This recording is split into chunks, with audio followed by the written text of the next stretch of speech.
ರಾಜ್ಯದ ಕಟ್ಟಡ ಕಾರ್ಮಿಕರು ಮತ್ತು ಇತರೆ ಕಾರ್ಮಿಕರ ಹಕ್ಕಿಗಾಗಿ ಇದೇ ಫೆಬ್ರವರಿ 11ರಂದು ಬೆಂಗಳೂರಿನ ಫ್ರೀಡಂ ಪಾರ್ಕ್ನಲ್ಲಿ ಪ್ರತಿಭಟನೆ ನಡೆಸುವುದಾಗಿ ತಿಳಿಸಿದರು.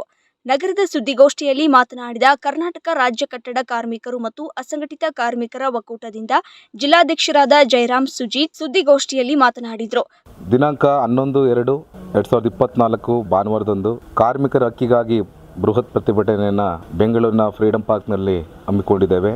ಎಲ್ಲ ಜಿಲ್ಲಾ ಅಧ್ಯಕ್ಷರುಗಳು, ತಾಲೂಕಿನ ಅಧ್ಯಕ್ಷರುಗಳ ನೇತೃತ್ವದಲ್ಲಿ ರಾಜ್ಯಾಧ್ಯಕ್ಷರ ಮೇರೆಗೆ ರಾಜ್ಯಾಧ್ಯಕ್ಷರುಗಳ ಒಂದು ಸಹಕಾರ, ಅವರ ಒಂದು ನೇತೃತ್ವದಲ್ಲಿ ಕಟ್ಟಡ ಮತ್ತು ಇತರ ನಿರ್ಮಾಣ ಕಾರ್ಮಿಕರಿಗೆ ಆಗ್ತಿರುವಂಥ ಅನ್ಯಾಯದ ವಿರುದ್ಧವಾಗಿ ಮತ್ತು ಅಸಂಘಟಿತ ಕಾರ್ಮಿಕರಿಗೆ ಆಗ್ತಿರುವಂಥ ಅನ್ಯಾಯದ ವಿರುದ್ಧವಾಗಿ ಬೃಹತ್ ಪ್ರತಿಭಟನೆ ಕಾರ್ಯಕ್ರಮವನ್ನು ನಾವು ಹಮ್ಮಿಕೊಂಡಿದ್ದೇವೆ.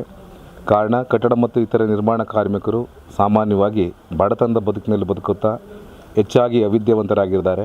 ನೋಂದಣಿಯಾಗಿರುವ ಕಟ್ಟಡ ಕಾರ್ಮಿಕರಿಗೆ 5 ಲಕ್ಷಗಳ ವಸತಿ ಸೌಲಭ್ಯವನ್ನು ಕಾರ್ಮಿಕ ಇಲಾಖೆಯಿಂದ ಕೂಡಲೇ ಘೋಷಣೆ ಆಗಬೇಕು. ನೋಂದಣಿಯಾಗಿರುವ ಕಟ್ಟಡ ಕಾರ್ಮಿಕರಿಗೆ ಉಚಿತ ಬಸ್ ಪಾಸ್ ಸೌಲಭ್ಯವನ್ನು ಕಾರ್ಮಿಕ ಇಲಾಖೆಯಿಂದ ಕೂಡಲೇ ನೀಡಬೇಕೆಂದು ಆದೇಶ ಹೊರಡಿಸಬೇಕು. ಕರ್ನಾಟಕ ರಾಜ್ಯಾದ್ಯಂತ ಜಿಲ್ಲೆ ಮತ್ತು ತಾಲೂಕುಗಳಲ್ಲಿ ಕಾರ್ಮಿಕರ ಕಲ್ಯಾಣ ಮಂಟಪ ಮತ್ತು ಕಾರ್ಮಿಕರ ಸಮುದಾಯ ಭವನಗಳು ನಿರ್ಮಾಣವಾಗಬೇಕು. ಕಾರ್ಮಿಕರಿಗೆ 2013ರಿಂದ ಸತತವಾಗಿ ಕನಿಷ್ಠ ವೇತನ ನೀಡಬೇಕಾಗಿ ಕೇಳಿದರು. ಇದುವರೆಗೂ ಕೂಡ ಬೇಡಿಕೆ ಈಡೇರಲಿಲ್ಲ. ಹಾಗಾಗಿ ಕನಿಷ್ಠ ವೇತನ ಒಳಪಡುವ ಕಾರ್ಮಿಕರಿಗೆ 35,000 ರೂಪಾಯಿಗಳನ್ನು ನಿಗದಿಪಡಿಸಬೇಕು. ಕಟ್ಟಡ ಮತ್ತು ಇತರೆ ನಿರ್ಮಾಣ ಕಾರ್ಮಿಕರು ಸಾಮಾನ್ಯವಾಗಿ ಬಡವರಾಗಿರುತ್ತಾರೆ ಮತ್ತು ಅವಿದ್ಯಾವಂತರಾಗಿರುತ್ತಾರೆ. ಇವರುಗಳಿಗೆ ಯಾವುದೇ ಭದ್ರತೆಯ ಬದುಕು ಇರುವುದಿಲ್ಲ.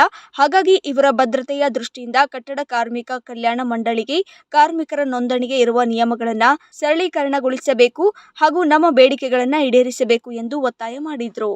ಮಹಿಳಾ ಕಾರ್ಮಿಕರಿಗೆ ಪ್ರತಿಯೊಬ್ಬರು ಮಕ್ಕಳಿಗೂ, ವಿದ್ಯಾಭ್ಯಾಸ ಮಾಡ್ತಿರೋ ಮಕ್ಕಳಿಗೂ ಕರೆಕ್ಟಾಗಿ ಸ್ಕಾಲರ್ಶಿಪ್ಪು ಇವಾಗ ಕಡಿಮೆ ಬರ್ತಿದೆ. ಅದೇ ಇನ್ನು ಮುಂದೆ ಆದರೂ ಹೋರಾಟ ಮಾಡಿದ ಮೇಲಾದರೂ ಸ್ಕಾಲರ್ಶಿಪ್ಪು ತುಂಬ ಬಡ ಮಕ್ಕಳಿದ್ವಿ ಸರ್. ನಾವು ಬಡ ಗಾರೆ ಸಹಾಯಕಿ, ನಮಗೂ ಕೂಡ ಕಡಿಮೆ ಬರ್ತಿದೆ. ಅದರಿಂದ ತುಂಬ ಮಕ್ಕಳಿಗೆ ತೊಂದರೆ ಆಗ್ತಿದೆ.